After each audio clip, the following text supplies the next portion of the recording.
Hi, welcome to our daily encounter. Today we are in Numbers chapter 26, and we see a new generation has arisen in the wilderness.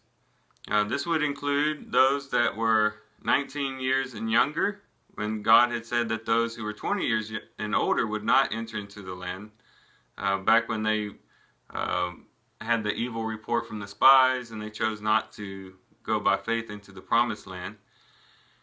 But it also would include those that were born during the wilderness wandering. But this was a brand new generation. And it was very important for this new generation to do a few things.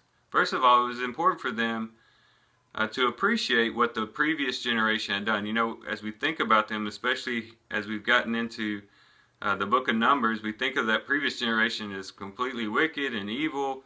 They rebelled against the Lord so many different times. They were always complaining. And we might have a negative thought towards them, and rightfully so. But at the same time, they did do some good things as well. By faith, they put the blood on the doorpost. During the Passover, they obeyed the Lord's command in the Passover. They obediently left Egypt by faith. They walked across the Red Sea. They entered into the wilderness. Also, they were the ones that made the contribution for the tabernacle. As a matter of fact, they contributed so much that Moses had to tell them, hey, stop bringing stuff. We have enough. And it was also that generation that actually constructed the tabernacle and erected the tabernacle. It was that generation that had such people as Miriam, who was very influential in the congregation in many different ways, and had Aaron, who was the first high priest. This generation that preceded them was a great generation. They had a lot of good things that they had done, and it's important for this new generation to appreciate that. And that's always true in the church as well. When younger generations begin to arise in the church, it's always good for the younger people to appreciate what has already been established by the older generation. Typically, the younger generation wants to just take things by the horns. They want to do things, or they want to just go out and do things without really recognizing the footwork that had been done before them. There needs to be some appreciation of the work that had already been done. But at the same time, there need to have been some correction of some things that were wrong with the previous generation. They could look at the instances when they rebelled against God's leaders and how that didn't go very well for them and say, okay, maybe we shouldn't do that. Or the times in which they complained about not having something to eat, or the times when they expressed a lack of faith in certain circumstances. They should correct those things and not follow after those examples.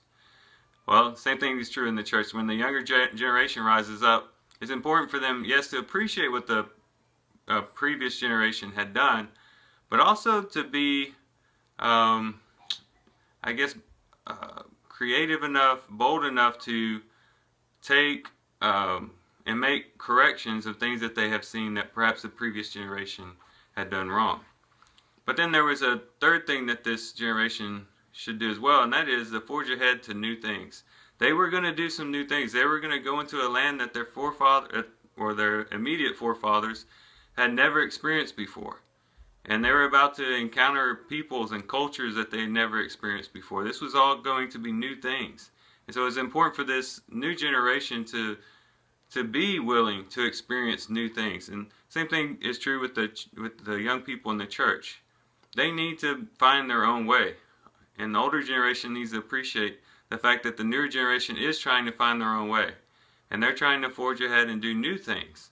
And to make improvements in the church, and for there to be a kind of a mutual appreciation between the younger generation and the older generation. And so we can kind of think about those things as we read through this chapter. Also, something that is worth noting is to look at the numbers in this counting.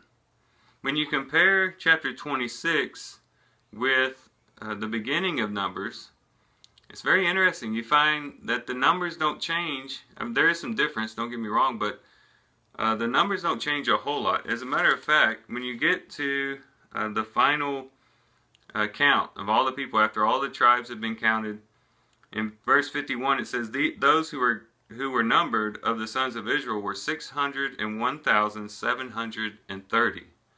Well, if you go back and look at the beginning, the total amount was 603,550. So almost, approximately the same amount of people. And so this gives us a beautiful picture of God and His ability to restore that what was lost in the wilderness. You know, when He made the promise that those who were 20 years old and upward were not going to enter into the land, if you're looking at people living close to 100 years old right then, that's 70% of the current population. And to say that 70% are not going to enter into the land of Canaan, you might think, well, when they enter in, they're going to be very few in number. But God was able to restore them back to their previous numbers. And so we could look at this as kind of the people's second redemption. Because God had redeemed what was lost. They were able to gain back what was lost because of the lack of belief in that previous generation. And so the lesson for us, pretty obvious. We serve a God that redeems. A God who can give us back what we have lost. You think about Job and all the things that he suffered, all that he lost. His children, his livestock, his own health. Job had lost a lot. But at the end of the story, all that was redeemed, plus a whole lot more. And so we serve a redeeming God. And so we can guarantee, or we can be guaranteed that when we give Him our all, and we sacrifice all for Him, it's not in vain. God will redeem. Whether it's done in this life or in heaven, at some point God is going to redeem everything that we lose on His behalf. And so we should not hold back. We should not feel like we have to hold on to everything that we have around us. All of our possessions or all the relationships that we have, our family, our jobs, and feel like we have to just hold on to everything so tightly.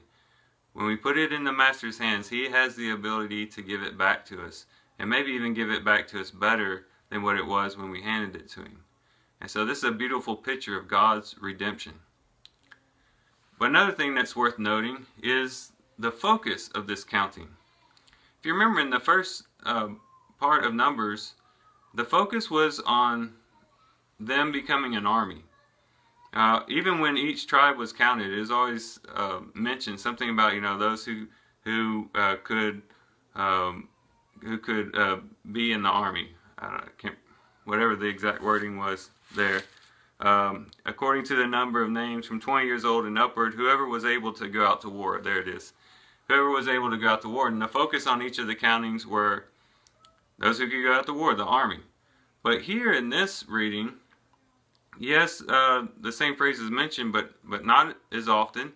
And the focus, as you read through it, seems to be upon the inheritance that they're about to receive. And so this becomes a great picture of faith by the Israelites.